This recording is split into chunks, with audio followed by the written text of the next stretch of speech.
The sheriff's cruiser screeched to a halt, its lights painting the dusk in red and blue.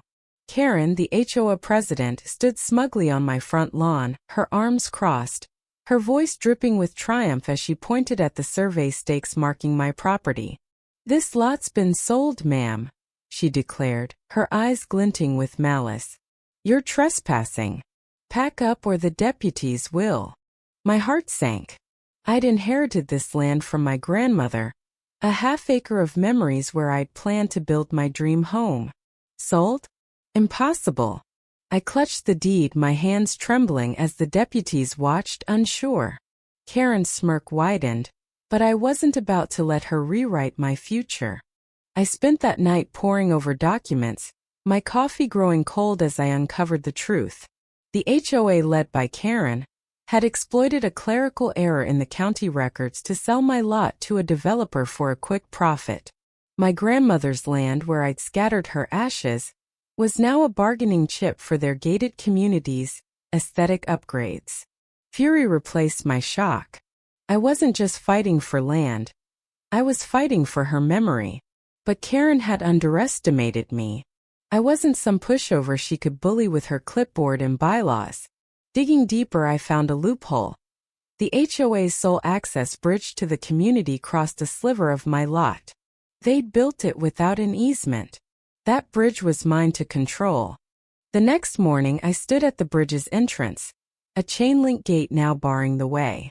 Karen arrived, her face twisting into a scowl as she saw the padlock. "What is this nonsense?" she shrieked, her voice echoing across the quiet suburb. I held up the deed, my voice steady. "This bridge is on my land. No easement, no access. You sold my lot, Karen. Now I'm shutting this down." Her eyes widened, but then a new figure emerged from the crowd. Mr. Thompson, a retired surveyor who'd lived in the community for decades. He'd overheard Karen's scheme at a board meeting and kept records of her shady deals. "She's been skimming HOA funds too," he said, handing me a folder of evidence. The crowd gasped, neighbors whispering as Karen's facade began to crack. The confrontation exploded at the HOA's emergency meeting that evening. Karen, flanked by her loyal board members, tried to spin the narrative, accusing me of fabricating lies to extort the community. But I was ready. I presented the evidence. Forged signatures, falsified records, and emails proving Karen's collusion with the developer. Mr. Thompson corroborated every detail, his calm voice cutting through Karen's frantic denials. The room erupted in chaos, neighbors shouting, demanding refunds for years of inflated dues.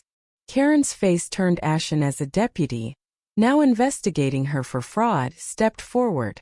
"You're coming with us," he said, cuffing her as she sputtered. "This is outrageous." The crowd cheered, their outrage turning to relief as Karen's reign of terror unraveled. By week's end, the HOA was dissolved, its assets frozen pending a full audit. Karen faced charges of fraud and embezzlement, her name synonymous with disgrace. The developer returned my lot after I threatened to sue, and I began planning my home, a tribute to my grandmother's legacy. The bridge? I reopened it, but only after the community agreed to new, transparent leadership. Standing on my lot, I felt her presence, her strength guiding me. I'd turned Karen's power play into her downfall, not with vengeance but with truth. This wasn't just my victory, it was a reminder that no one is too small to stand up to a bully.